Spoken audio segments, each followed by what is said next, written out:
কবুতরের মাংস কষিয়ে রান্না করার জন্য পেঁয়াজ কুচি দিয়ে একটু নেড়ে চেড়ে তার মধ্যে দিয়েছি দারুচিনি আর তেজপাতা দিয়ে আমি ভালোভাবে পেঁয়াজ ভেজে নিয়ে তার মধ্যে দিয়েছি মরিচের গুঁড়ো, হলুদের গুঁড়ো আর স্বাদ মতো লবণ।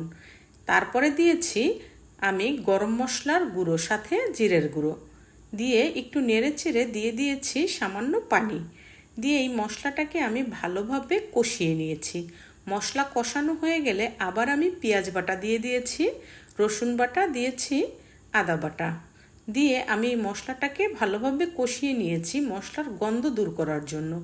এরপরে দিয়েছি আমি কেটে রাখা কবুতরের মাংসগুলো দিয়ে এর মধ্যে আমি পানি দিয়ে দিয়েছি ততটুকু পরিমাণের যতটুকু পানি এটা সিদ্ধ হতে প্রয়োজন। এরপরে এটাকে আমি ঢাকনা দিয়ে ঢেকে প্রায় 20 মিনিটের মতো রান্না করেছি। দেখুন হয়ে গেছে আমার কবুতরের মাংস রান্না।